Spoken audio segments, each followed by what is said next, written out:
லேட்டஸ்டாக என்னையால் பாதிக்கப்பட்டது யார் தெரியுமா? காஞ்சிபுரம் மாவட்டத்தின் செயலாளரும் கால்நடைத்துறை அமைச்சருமான TKM சின்னையா. அவர் தான் கடைசியாக என்னால் அஃபெக்ட் ஆனவர். பிப்ரவரி 29 பல்லாவரத்தில் பேசினேன். என்ன பேசினேன் அவரை பற்றி? அவருடைய வரலாற்று சிறப்புமிக்க ஒரு பேச்சை பற்றி பேசினேன். என்ன பேசினார் தெரியுங்க? TKM சின்னையா அருமையான பேச்சு, வரலாற்று சிறப்புமிக்க பேச்சு. எங்களுடைய அம்மா ஏன் மக்களுக்கு மாடுகளை கொடுக்கிறார்கள் தெரியுமா? உலகத்திலேயே அம்மா அம்மா என்று கத்துகிற ஒரே விலங்கு மாடுதான். அம்மா அம்மான்னு கத்துறதுனால தான் அம்மா மாடு கொடுக்குதான். கண்டுபிடிப்பு. அட கூறுகட்ட குப்பா, உங்கள் அம்மா பிறக்காதுக்கு முன்னாடி இருந்தே மாடு அம்மான்னு தான்டா கத்திக்கிட்டு இருக்கு. அது என்னைக்கு பிறந்துச்சோ அன்னையிலேருந்து அதுக்கு தெரிஞ்ச ஒரே வார்த்தை அம்மா தான். எந்த மாடாவது பெரியப்பா சித்தப்பா நாத்துனா கொழுந்தியா ஓப்படியான்னு ஏதாவது சொல்லுதா? ஒன்றும் கிடையாது. அதுக்கு தெரிஞ்ச ஒரே சொந்தம் அம்மா தான். ஒரே வார்த்தையும் அம்மா தான். ஆட்டுக்குட்டி என்னைக்காவது அம்மானு கத்துதா? அம்மா ஆட்டுக்குட்டின்னு தானே கொடுத்துச்சு மக்களுக்கு. ஆடு மே அப்படிங்குது. ஏன் ஆடு மேங்குது? மே மாதத்தோட அம்மா கதை முடிய போகுதுன்னு ஆட்டுக்குட்டிக்கு நல்லா தெரியும். 5 வருஷமாக சொல்லிக்கிட்டு இருக்கு மே, 2016 மே. அது கூட தெரியாமல் கொடுத்துக்கிருக்காங்க ஆட்டுக்குட்டியா. ராமராஜன் சொல்கிறாரு, அவர் கண்டுபிடிப்பு. ராமராஜன் MP, நட்சத்திர பேச்சாளர் அதிமுகவில். அவர் கண்டுபிடிப்பை பாருங்க. நான் பசுமாட்டை மிகவும் நேசிப்பவன். பசுமாடுகள் என்றால் எனக்கு மிகவும் பிடிக்கும். நான் சொல்வதையெல்லாம் பசுமாடுகள் ரசித்து கேட்கும். நான் சொல்வதை பசுமாடுகள் என்றும் தட்டியதே இல்லை. நான் கேட்கிற கேள்விகளுக்கு பசுமாடுகள் சரியாக பதில் சொல்லும். ஒரு பசுமாட்டை என்னிடம் தாருங்கள். நான் கோபாலபுரத்தில் முன்னாள் முதலமைச்சர் கலைஞர் அவர்களுடைய வீட்டு வாசலில் ஒரு பசுமாட்டை நிறுத்தி 2016 முதலமைச்சர் வரப்போவது யார் அப்படின்னு பசுமாட்டுக்கிட்ட ராமராஜன் கேட்பாராம். அதுக்கு பசுமாடு பதில் சொல்லுமா, அம்மா அப்படிங்குமா. இந்த கூறுகட்ட ஆளா பாரு. நான் கேட்குறேன் ராமராஜனை, அந்த பசுமாட்டை என்கிட்ட கொடு, நான் போயஸ் தோட்டத்துக்கு ஓட்டிகிட்டு போகிறேன். நான் 2 கேள்வி தான் கேட்பேன். பதில் மாற்றி சொல்லிடுச்சுன்னா லியோனி பேச்சாளர் தொழிலையே விட்டுறேன்யா. பதிலை மாற்றி சொல்லிட்டேன். யானை அது மாடு போயஸ் தோட்டத்தில் ஜெயலலிதா வீட்டு வாசலில் நிப்பாட்டி பசுமாட்டை கேட்டு, பசுமாடு அவர்களே வணக்கம், 4.5 ஆண்டு காலம் தமிழ்நாட்டை கெடுத்து குட்டிச்சவராக்கியது யார்? அம்மா அப்படின்னு.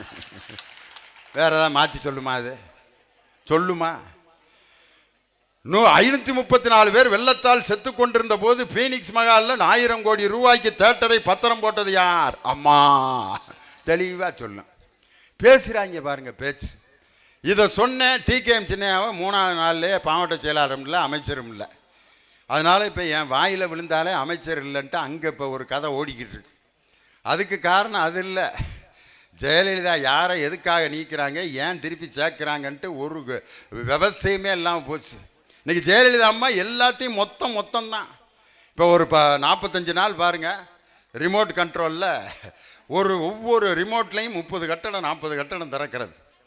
ஜெயலலிதா தலைமைச் செயலகத்துக்கு ஒரு 25 நிமிஷம் தான் போகிறாங்க. அதுக்கு ப்ளக்ஸ் வைக்கிறான். தலைமைச் செயலகத்துக்கு வருகை தரும் முதலமைச்சர் அம்மா அவர்களை வருக வருக என்று வரவேற்கிறோம். தலைமைச் செயலகத்துக்கு முதலமைச்சர் வர்றது அவங்க கடமை. இந்த இங்கே ஒரு பலசர கடை இருக்குது, அண்ணன் வெத்தலா கடை வச்சுருக்காரு. நாளைக்கு கடை திறக்க வர்றப்ப ப்ளக்ஸ் போர்டு வச்சுக்கிட்டா வந்து திறப்பார். வெத்தலா கடையை திறக்க வரும் ஐயா அவர்களை வருக வருக என்று வரவேற்கிறோம். ஒட்டிக்கிட்டு இருந்தால் ஒட்டுறதுக்கு தான் அவர் சம்பாதிக்கிற லாபம் சரியாக இருக்கும், ப்ளக்ஸுக்கு தான் சரியாக இருக்கும். கஞ்சி இல்லாமல் கிடக்கணும். வீட்டில் உங்கள் வீட்டுக்காரர் மனைவி கூட குடும்பம் நடத்துறதுக்கு யாராவது ப்ளக்ஸ் ஓட்டிகிட்டு வர்றானா? அம்மாவுடன் குடும்பம் நடத்த வரும் அப்பா அவர்களை வருக வருக என்று வரவேற்கிறோம். அம்மாவுடன் நன்றாக குடும்பம் நடத்தும்படி வாழ்த்தினை தெரிவிக்கிறோம் அப்படி எந்த பிள்ளைகளாவது ப்ளக்ஸ் அடித்து ஓட்டுறானா? எங்கேயா நடக்கும்? அப்பே அம்மா கூட குடும்பம் நடத்துறது அவன் கடமை. வீட்டுக்கு செலவுகளை வாங்கி கொடுக்குறது அவன் கடமை. அதுக்கு போய் ப்ளக்ஸ் அடித்து ஓட்டலாமா? எவ்வளவு கேடுகட்ட ஒரு ஆட்சி பாருங்க. முதலமைச்சர் தலைமைச் செயலகத்துக்கு போகிறதுக்கு ப்ளக்ஸ் அடித்து ஒட்டி அங்கே என்ன பெரிய கடமையை செஞ்சாங்க ஒருத்தர் அறிவிக்கிறாரு. இப்பொழுது முதலமைச்சர் அம்மா அவர்கள் காணொலி காட்சி மூலம் பொதுப்பணித்துறை சம்பந்தமான 300 கட்டிடங்களை திறந்து வைப்பார். அம்மா கையில் ஒரு ரிமோட்டை கொடுக்குறாங்க.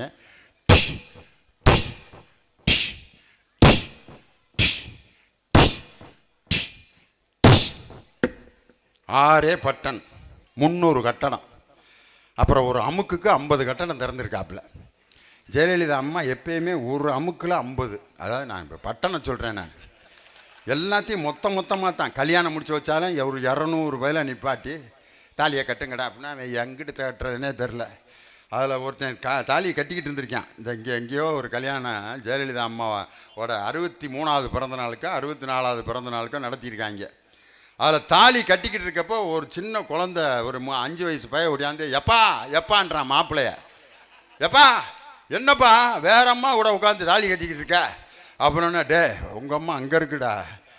இவன் மனைவி அங்கிட்டு இன்னொரு ஆள்கிட்ட தாலியை வாங்கிட்டு அந்த 5 கிராமுக்கு ஆசைப்பட்டு 2 பேரும் மாறி இவன் சம்சாரம் இன்னொருத்தன்ட்ட தாலியை வாங்கிட்டு இங்கிட்டு வருது. இவன் இன்னொருத்தையும் தாலியை கேட்டு 5 கிராமை கைப்பற்றிட்டு இவன் அந்த பிள்ளையை கூட்டிகிட்டு அங்கிட்டு ஓடி இருக்கான். நடந்தது ஏன்னா பத்திரிகை நிருபர்கள் ஒருத்தர் கூட உள்ளே போகல. ஏன்னா இந்த மாதிரி கூத்து நடந்துரும்ட்டு 64 120 கல்யாணம் ஒன்றா நடத்துறது. வேட்பாளர்களை பாருங்கள், 25 பேர் அந்த இப்படியே உட்காந்துருக்கு. அம்மா பேசி முடிக்கிற வரைக்கும் அவங்களும் வெயில். அங்கே அதில் ரொம்ப பயங்கரமாக உட்காந்துருந்த யாருன்னா எழும்பூர் தொகுதி வேட்பாளர் பரிதி இளவழுதி தான். இந்த அவர் மனசில் என்ன நினச்சிருப்பார், இப்படி போச்சேடா நம்ம பொழப்பு, இதுக்கு பேசாமல் பிச்சை எடுத்து சாப்பிட்ருக்கலாமே. உண்மையிலே மனசு நினச்சிருக்கேன். கட்சியில் இவ்வளவு நாள் விசுவாசமாக இருந்தவர்னா அந்த மனசு அப்படித்தான் சொல்லும், பிச்சை எடுத்து சாப்பிட்ருக்கலாமே. எழும்பூர் தொகுதி வேட்பாளர் பரிதி இளம்பழுதி.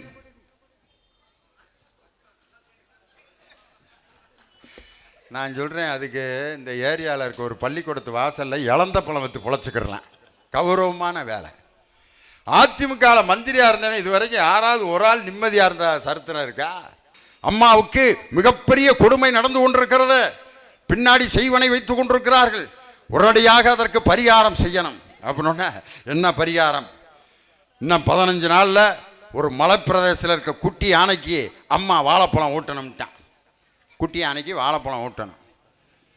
குட்டி யானைக்கு ரெடி பண்ண சொல்லி யார்? சீஃப் செக்ரட்டரி ஊட்டி கலெக்டருக்கு ஃபோன் பண்ணுறாரு. ஹலோ ஊட்டி கலெக்டரா? ஆமாங்க, நான் தான் தலைமைச் செயலாளர் பேசுகிறேன். சொல்லுங்கய்யா. சீஃப் செக்ரட்டரி ஐயா சொல்லுங்கய்யா. முதலமைச்சர் ஒரு முக்கியமான வேலை கொடுத்துருக்காங்க. சொல்லுங்கய்யா என்னய்யா வேலை? ஒரு குட்டி யானை ரெடி பண்ணுறீங்க. குட்டி யானையா? ஐயா நான் ஐஏஎஸ் அதிகாரியா, அதுக்கு என்ன ஜெயலலிதா என்ன வேலை கொடுத்தாலும் செய்யணும். குட்டி யானை ரெடி பண்ணுற, அதை வாழைப்பழம் ஊட்டுறதுக்கு அம்மா 15 நாள் கழித்து வரப்போகிறாங்க. நீ ட்ரைனிங் கொடுத்து வச்சுருக்க. யார்? கலெக்டருக்கு வேலையை பார்.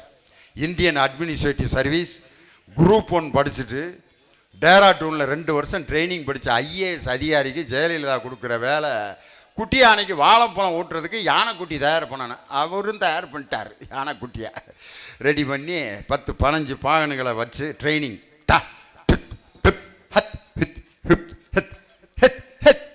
யானை வாயை திறந்து கரெக்டாக திங்கணும்.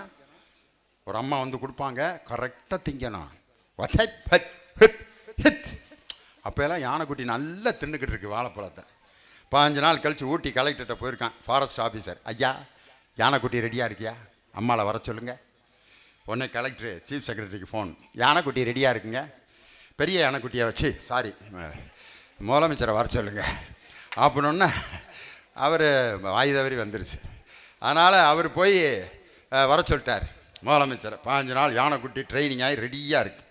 முதலமைச்சர் வர்றாங்க யானைக்குட்டியை வாழைப்பழம் ஊட்டுறதுக்கு. எவ்வளவு செலவு தெரியுங்களா அதுக்கு? சென்னையிலேருந்து இராணுவ விமானம் எங்கே? கோயம்புத்தூருக்கு. இராணுவ விமானத்திலேருந்து கோயம்புத்தூர்லேருந்து கொடநாடு ஊட்டிக்கு வந்து ஹெலிகாப்டர், அதுவும் இராணுவ ஹெலிகாப்டர். இதுக்கு 6 கோடி, அதுக்கு 2 கோடி. 8 கோடி ரூபாய் முதலமைச்சருக்கு மட்டும் போக்குவரத்து செலவு. ஏடிஜிபி தலைமையில் 5000 போலீஸ். ஒவ்வொரு போலீஸுக்கும் 5 நாள் டிஏ பேட்டா. எவ்வளவு சம்பளம்? பெரிய அதிகாரிகளுக்கு எவ்வளவு டிஏ பேட்டா ஆயிருக்கேன். அது ஒரு 5 கோடி 6 கோடி ஆயிருக்கேன். கிட்டத்தட்ட 15 கோடி ரூபாய் செலவழித்து ஜெயலலிதா நீலகிரி மாவட்டத்துக்கு எதுக்கு போனாங்க? அரசு மருத்துவக் கல்லூரி திறக்கிறதுக்கா, இல்லை ஒரு பெரிய தொழிற்சாலை திறக்கிறதுக்கா, அல்ல ஒரு 1000 பேருக்கு வேலை வாய்ப்பு கொடுக்கறதுக்கா, அரசு நலத்திட்ட உதவிகள் வழங்குறதுக்கு மீட்டிங்கா? குட்டி யானைக்கு வாழைப்பழம் ஊட்டுறதுக்கு 15 கோடி ரூபாய் செலவு. ஏடிஜிபி தலைமையில் 5000 போலீஸ் நிற்கிறாங்க. ஏடிஜிபி அனௌன்ஸ் பண்ணுறாரு, attention, all the police battalion must get ready. Chief Minister is going to Valappalam to Kuttiyanai. Attention. Police அதிகாரி 5000 பேர். அதில் நிறைய பேர் மனசில் என்ன நினச்சிருப்பாங்க, எவ்வளவு கஷ்டப்பட்டு போலீஸ் வேலை வாங்கினா, எவ்வளவு ட்ரைனிங் அட்டன் பண்ணா, குட்டியானைக்கு வாழைப்பழம் ஊட்டுறதுக்கு பாரா நிற்க வேண்டி இருக்கடா. கெடுகட்ட போலீஸ்காரா, உனக்கு இந்த பொழப்பு அவசியம் தேவையாடா. அம்மா யானைக்குட்டிக்கு வாழைப்பழம் ஊட்டுறதுக்கு இப்படி அட்டென்ஷனில் நிற்கிறிய, தேசியத்துக்கு கூட நீ சரியாக நிற்க மாட்டிய.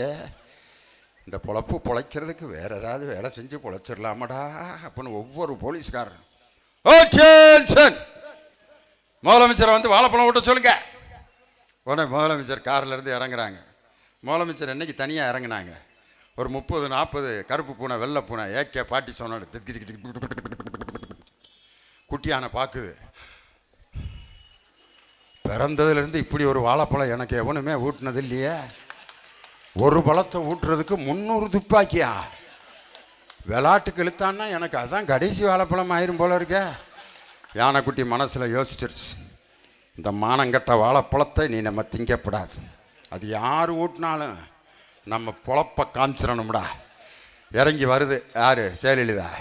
மனசில் நினைக்கிது யானைக்குட்டி, வாடி மகளே, இன்றைக்கி ஒன்றே நான் என்ன பண்ணுறேன் பாரு, இந்த மானங்கட்டு போய் நான் வாழைப்பழம் வாங்கி திம்பேன்னு நினைக்கிறியா அப்படின்றப்ப, எஸ் அம்மா யானைக்குட்டி ரெடியாக இருக்கு, வாழைப்பழம் விட்டுக்க அப்படின்னா ஜெயலலிதா அம்மா இந்தடா அப்படின்னாங்க. வா அப்பா அப்பா அப்பா. யானைக்குட்டி கீழே தள்ளி விட்டு அம்மா கீழே விழுந்து. அங்கே என்ன பெரிய பிரச்சனை வந்துச்சுன்னா, அந்த அம்மாவில் யார் தாங்கி பிடிக்கிறதுன்னு பிரச்சனை வந்துருச்சு.